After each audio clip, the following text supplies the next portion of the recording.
Hi, my name is Mohammad Shazad Shafi, and I will be talking about assertive communication skills. Human beings are very good at learning new skills, noticing subtle changes around us, and in this day and age, people understand the importance of acquiring and implementing new skills around the workplace. Communication is a skill that is used in all fields of life, and we start practicing these skills in childhood. Whether we do this consciously or unconsciously, we already know anything that one practices again and again, then we become very good at doing this. Therefore, we should have already perfected the skill of good communication. But yes, it is true, we can't know everything. Communication entails a lot of different methods and skills that can be used to communicate our thoughts, our feelings, our beliefs, our needs, our desires, and our requirements. To express any of the above, we must have a better understanding of legislation and any rules set in place where we are working. Talking is a very important part of health and social care. It is very important to communicate with patients and clientele in a successful manner.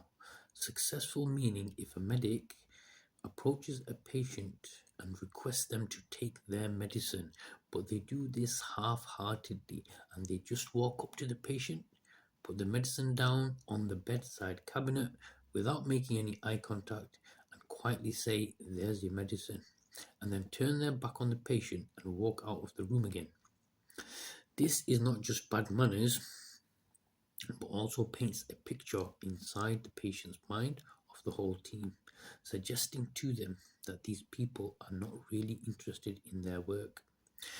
They may even think this medic is preoccupied with other things. This type of behavior could go against the whole team in a way such as the patient thinking that they can do whatever they like because no one is really going to notice anyway because they are not paying attention. So if a medicine has been administered to them but they don't like it, then they might not take it or they might dispose of it. Whereas if the medic shows interest and they build a relationship with the patient, it will be beneficial to the whole team in the long run. This should be done from the beginning of the treatment, and this is all done with communication. Communication used in the correct manner helps the medical teams avoid making any mistakes, and overall, the patients are very happy with the service they have received. The medical professionals can practice these skills whilst they work, knowing that these skills are a part of their job role. As advocates of health and social care, they have a responsibility to ensure the best interests for the patient. A survey was done and people were asked about their opinions on assertive communication. 85% of doctors and nurses are of the thinking that correct communication leads to better client safety. A, a standard has been set for safety, and everyone is advised to abide by the rules. Then the people are monitored and the findings are recorded. Like this, any system can be regulated and improved. All the people admitted into hospital find it easier to pursue instructions when they are communicated correctly.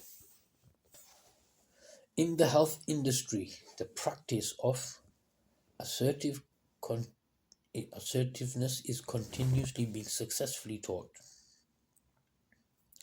When there is visible success in any area, the origin of that success is continued, and over the years has been much success from assertive communication. This has been understood by the health services, and they have decided to make their staff educated with tools such as assertive communication. Anyone in possession of such skills is considered an asset to the industry.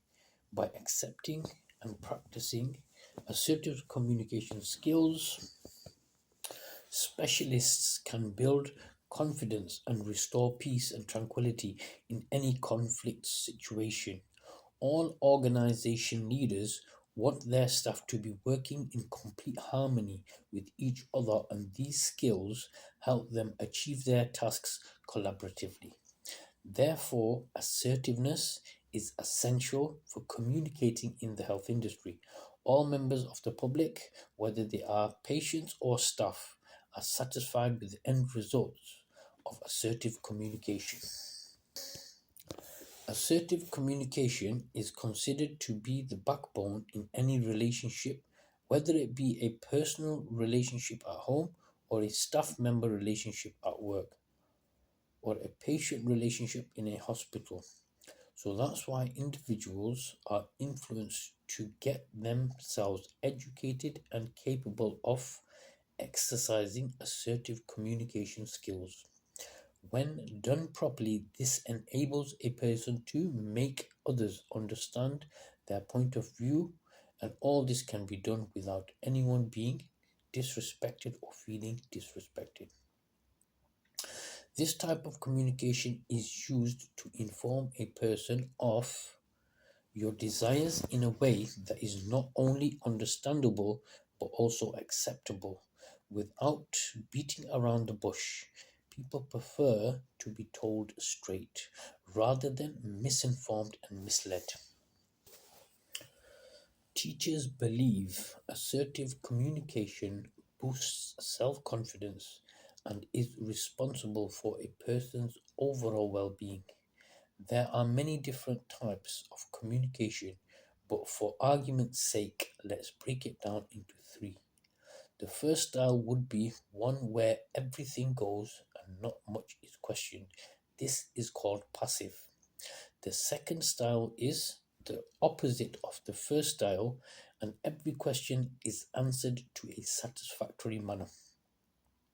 This is called assertive, and the aim of this method of communication is to enforce your requirements in a respectful manner.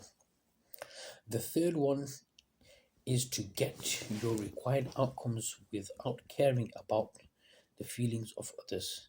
This is called aggressive communication. This style is used by the police and other persons of authority.